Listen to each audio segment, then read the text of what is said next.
എൻ്റെ പേര് നന്ദന. ഞാൻ +2 കഴിഞ്ഞ് നിൽക്കുകയാണ്. +2 കഴിഞ്ഞപ്പോഴാണ് ഞാൻ ഈ മേക്കപ്പ് പഠിക്കണമെന്നുള്ളൊരു ആഗ്രഹത്തിൽ നിന്നത്. അപ്പോഴാണ് ഞാൻ നർമ്മദ മേക്ക് ഓവർ കണ്ടത്.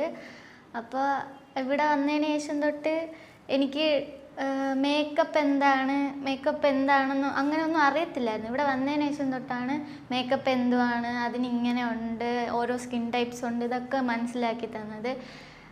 മാത്രമല്ല, നമ്മളിവിടെ പഠിക്കാൻ വരുന്ന സമയത്ത് ഞാൻ വിചാരിച്ചു ഈ ക്ലാസ് അല്ലേ, അപ്പം അങ്ങനത്തെ ഒരു രീതിയിൽ ഭയങ്കര സ്ട്രിക്റ്റ് ആയിരിക്കും. പക്ഷെ അങ്ങനെയല്ല, നമുക്ക് കംഫർട്ടബിളായിട്ടിരുന്ന് പഠിക്കാൻ പറ്റും, നല്ല രീതിയിൽ പഠിക്കാൻ പറ്റും. ഫ്രണ്ട്ലി ആയിരിക്കും ചേച്ചി, നല്ല ഫ്രണ്ട്ലിയാണ്. നമ്മൾ ഒരു ക്ലാസ്സിലാണ് നമുക്ക് തോന്നത്തില്ല, നമുക്ക് അത്രയ്ക്കും കംഫർട്ടബിളായിട്ടിരുന്ന് പഠിക്കാൻ പറ്റും. പിന്നെ പ്രത്യേകിച്ച് ഡൗട്ട്സ് ഒന്നും തോന്നില്ല. ഹാൻഡ്സ് ഓൺ പ്രാക്ടീസ് നല്ല രീതിയിൽ ചേച്ചി പ്രാക്ടീസ് ചെയ്യിപ്പിക്കും. തിയറി ആണെങ്കിലും പ്രാക്ടിക്കൽ ആണെങ്കിലും ചേച്ചി നല്ല രീതിയിൽ പഠിപ്പിച്ച് നമ്മുടെ അടുത്ത് വന്ന് നിന്ന് നമുക്കെല്ലാം പറഞ്ഞു തരും. ഇപ്പോൾ പഠിച്ച് മേക്കപ്പ് ചെയ്ത് എൻ്റെ ചേച്ചിയാണ്. അപ്പോൾ മേക്കപ്പ് ചെയ്തപ്പോൾ തന്നെ എല്ലാവർക്കും മനസ്സിലായി കാണും നല്ല രീതിയിലായിരിക്കുമെന്ന്.